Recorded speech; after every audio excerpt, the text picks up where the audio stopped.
Assalamualaikum warahmatullahi wabarakatuh. Kembali lagi dengan saya Mega. Tema kali ini masih tetap hijrah. Nah, gimana kalian semua kabarnya? Apakah kalian baik-baik saja? Aku berharap kalian baik-baik saja dan selalu dalam lindungan Allah Subhanahu wa Ta'ala. Nah, di tema kali ini, sebelum saya cerita, aku mohon minta dukungan ya kalian semua agar tetap subscribe, like, dan komen agar aku bisa mengembangkan semua tentang hijrahnya para wanita semua, dan semoga bermanfaat untuk kalian semuanya. Amin amin ya rabbal alamin. Oke, makasih juga yang udah subscribe. Oke, kita lanjut ke episode sebelumnya, yaitu hijrah bermimpi melewati jembatan Siratul Mustaqim. Nah, pas waktu aku pulang umroh balik ke Amerika, dan malamnya jam 2 aku bermimpi disuruh melewati jembatan Siratul Mustaqim. Aku tidak tahu, aku capek, lelah, aku tidur, plek, aku tiba-tiba ada di suatu tempat yang dimana aku lihat kiri, kanan, depan, belakang itu nggak ada bangunan apa-apa, tidak ada gedung apa-apa, semuanya kosong. Dan hanya ada yang di depan mata aku itu hanyalah jembatan saja. Anak pertama, kan ada tangganya tuh jembatan. Anak tangga pertama, kedua, dan pas di anak tangga kedua itu jembatan itu seperti licin sekali, tipis, seperti kayak pedang ya, ukurannya segini kalau nggak salah aku lihat. Dan itu tidak ada pegangan apapun, di kiri kanannya tidak ada pegangan. Jembatan itu memang tipis, sisi pinggirannya ini tajam dan sisi pinggirannya ini tajam. Nah, setelah aku bermimpi tiba-tiba ada di jembatan itu, aku lihat kiri kanan begini gelap, ke kiri kanan gini gelap. Aku sempat berpikir aku mau kabur gitu loh, tapi kemana gitu loh.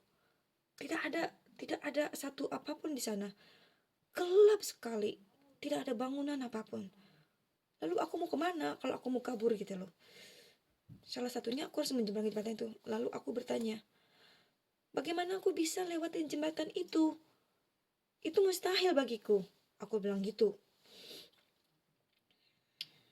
Terus suara itu bilang, seberangi jembatan itu, seberangi jembatan itu.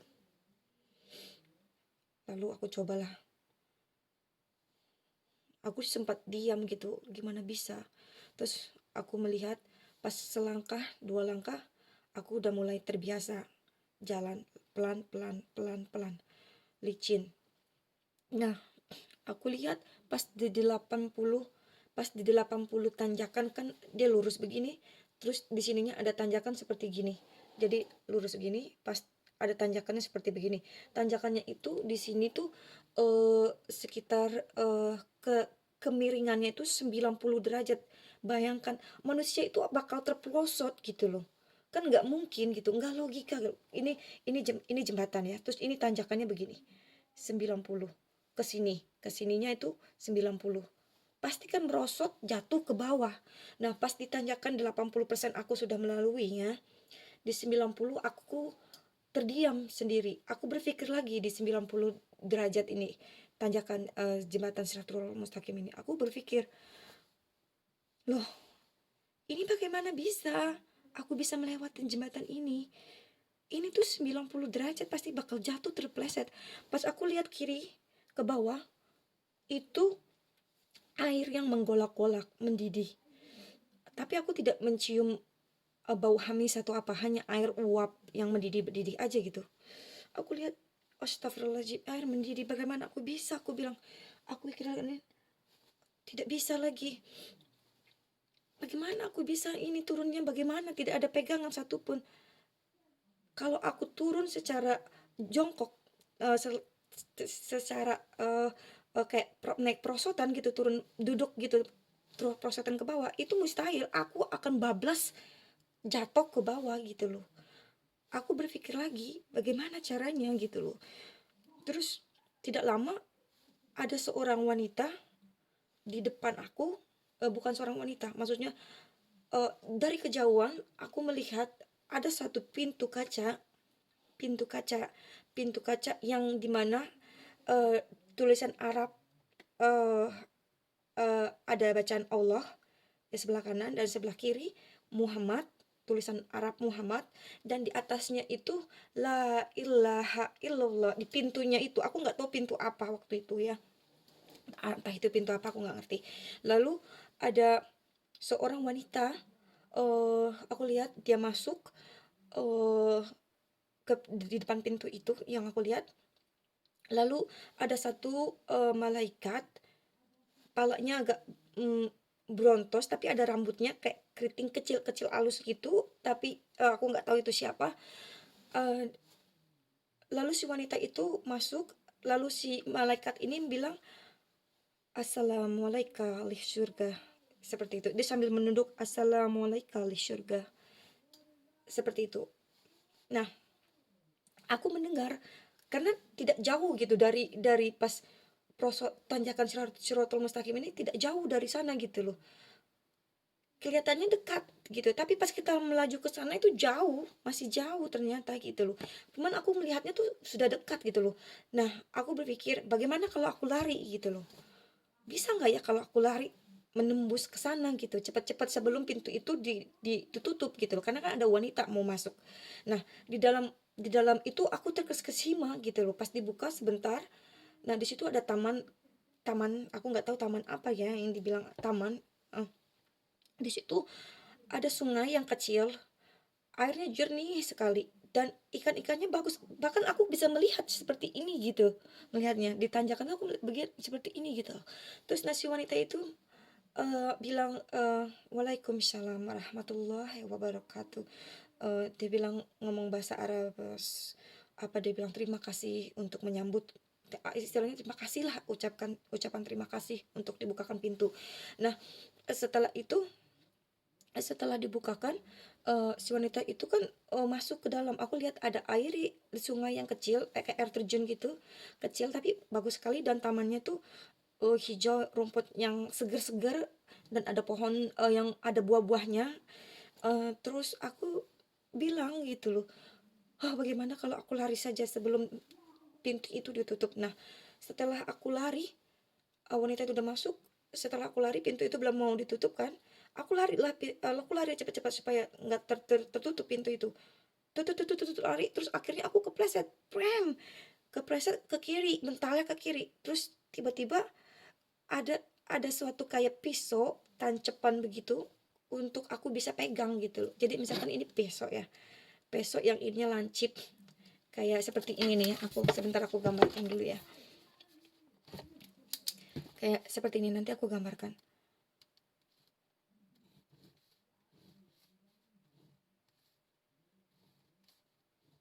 Nah,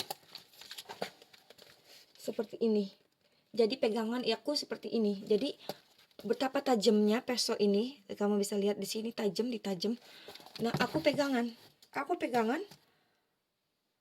keluar darah gitu loh, aku nangis gitu loh. Terus tiba-tiba pintu itu tertutup, pintu yang di sana itu tertutup. Aku lihat, jangan ditutup, aku bilang, tunggu aku bilang gitu, jangan, aku cerita jangan. Tangan aku sampai terbelah, aku kelihatan dagingnya, tangan aku terbelah, kelihatan daging dan darahnya banyak. Terus aku bilang, jangan, aku bilang, aku mohon jangan ditutup pintunya, ya Allah. Aku bilang, dosa apa yang aku perbuat, aku bilang gitu kan, izinkanlah aku untuk, beri aku kesempatan untuk aku mengubah dan menjadi yang lebih baik lagi, aku bilang gitu. Sambil aku pegangan tangan tangan satunya aku pegang pakai tangan kiri, yang keduanya aku pegang begini tangan aku nggak mau, aku lihat ke bawah panas banget, aku nahan sakit dan berdarah banyak darahnya waktu itu.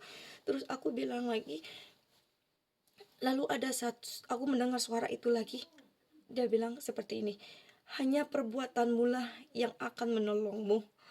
Terus aku tanya lagi, perbuatan apa?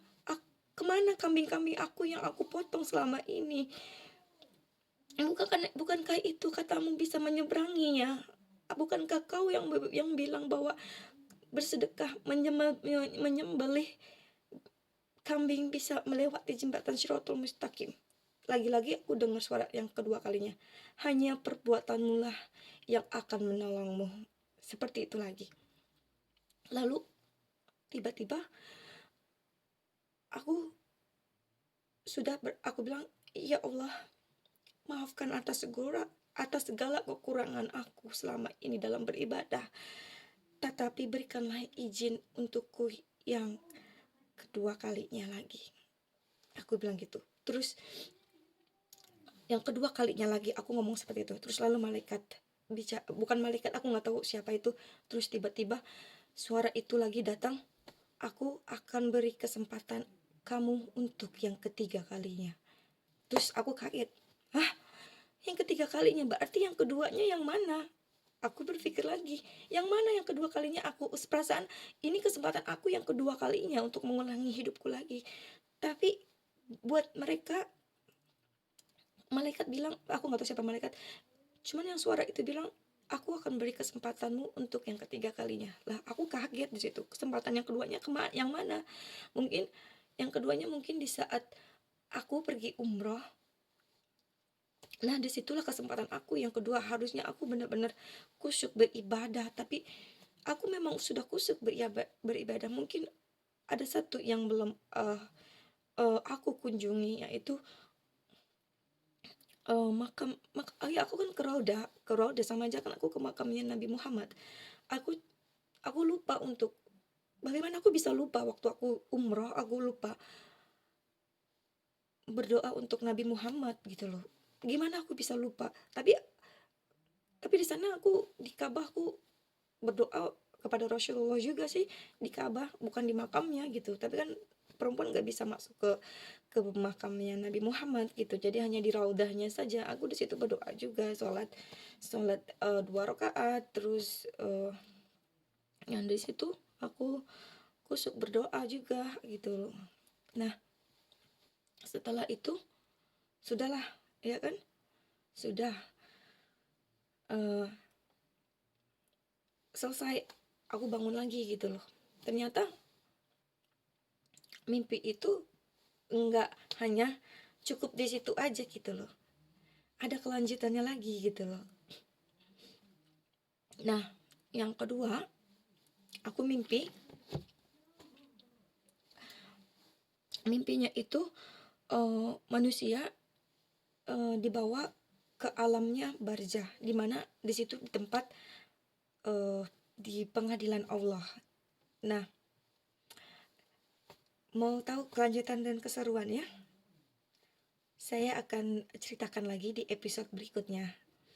Nah, jadi kalian yang belum subscribe, like, dan komen, aku mohon dukungannya untuk kalian semuanya. Dan bagi yang sudah subscribe, aku mohon maksud aku banyak terima kasih yang udah dukung aku di channel aku. Dan saksikan terus kisah-kisahku selanjutnya di Paranormal Sensitive Mega. Assalamualaikum. Bye-bye.